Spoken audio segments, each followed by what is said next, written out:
अस्सलामुअलैकुम, this is me समीका सलाम। आज हम अपनी वीडियो में यूनियन, इंटरसेक्शन और कॉम्प्लीमेंट्स को डिस्कस करेंगे।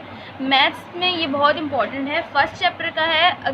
हो सकता है कि हम ये बोर्ड के पेपर्स में फर्स्ट क्वेश्चन में तो लाजमी आता है। डी मॉर्गन्स लॉ या यूनियन, इंटरसेक्शन या कॉम्प्लीमेंट्स ये ज़रूर आते हैं। तो सबसे पहले हम यूनियन करना सीखेंगे कि यूनियन, इन क्वेश्चंस में यूनियन किस तरह हम कर सकते हैं।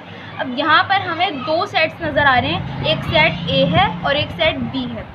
तो यूनियन में हम ऐसा करते हैं कि यूनियन में कोई भी दो सेट लाजमी होते हैं, कोई किसी एक सेट का यूनियन नहीं बन सकता। अब किसी दो सेट्स के जो एलिमेंट्स हैं उन्हें हमने ना बिल्कुल सीक्वेंस से उसकी तरतीब देके लिखना होता है।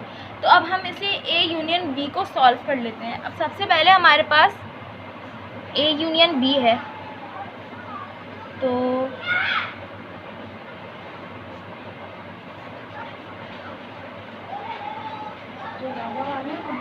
ए यूनियन बी हम करेंगे। अब यहाँ पे हमारे पास जो ए का सेट है उसके एलिमेंट्स हमारे पास 2, 4, 6 और 8 और ये यूनियन का साइन होता है यू। और बी का जो हमारे पास बी सेट है उसके एलिमेंट्स हैं 1, 3, 5, 7 और 9। तो जैसा कि मैंने बोला कि दोनों सेट्स के एलिमेंट्स को हम सीक्वेंस से लिखते हैं, तो हम ए यूनियन बी कुछ इस तरह लिखेंगे, A union B equals to जैसे 1, 2, 3, 4, 5, 6, 7, 8 और 9 सीक्वेंस है। क्योंकि ये 1, 2, 3 तो हमने लिखनी है, लेकिन ऐसे नहीं लिखनी कि पहले हमने सेट ए के एलिमेंट्स लिख दिए उसके बाद सेट बी के लिख दिए।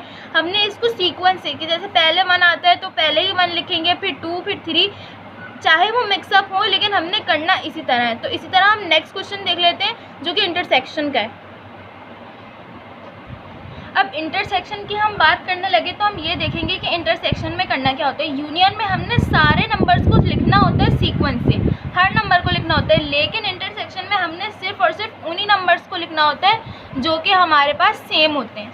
अब हम यहाँ पे इसे सॉल्व कर लेते हैं, A intersection B.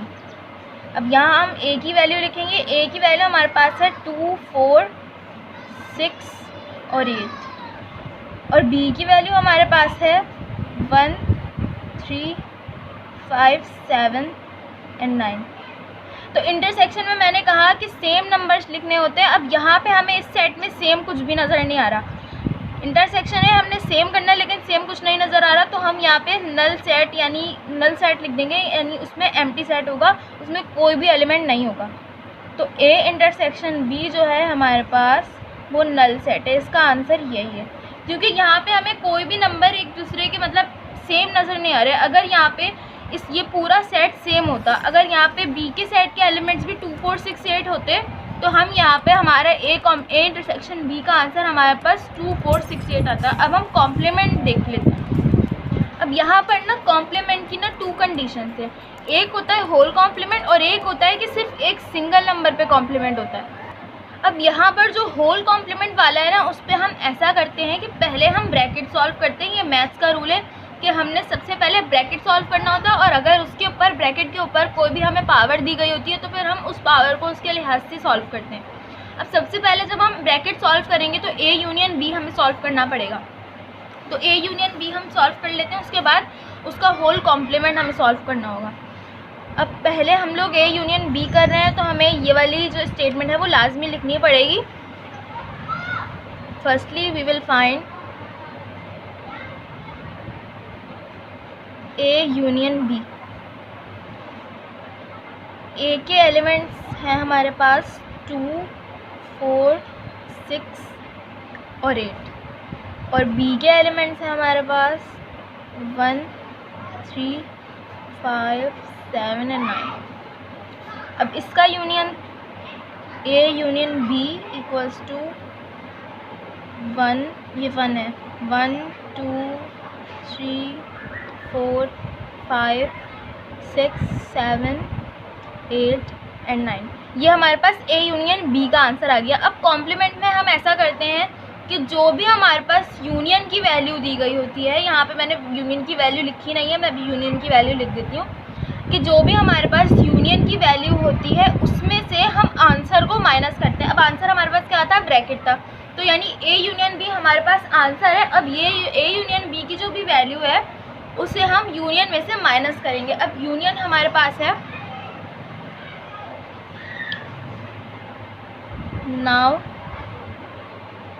A union B का whole complement equals to union minus A union B, क्योंकि हमारे पास यहाँ पे ब्रैकेट में हमने ए यूनियन बी सॉल्व किया था और यूनियन में से हमने ए यूनियन बी माइनस करना है, तो इसलिए हम ऐसे करेंगे। यूनियन यहाँ पे हमारे पास ये कोइंसिडेंस है कि यूनियन भी हमारे पास यही वैल्यू है 1 2 3 4 5 6 7 8 and 9 minus A union B की हमारे पास भी यही वैल्यू है 1 2 3 4 5 6 7 8 और 9। तो अब यहाँ पे क्या होगा, यूनियन में से जब हम ए यूनियन बी की वैल्यू को माइनस कर देंगे तो हमारे पास ए यूनियन बी का whole complement equals to null set. जब हमारे पास यूनियन में इंटरसेक्शन में कॉम्प्लीमेंट में जब हमारे पास कोई भी वैल्यू नहीं बचती है तो यहाँ पर नल सेट हो जाता है।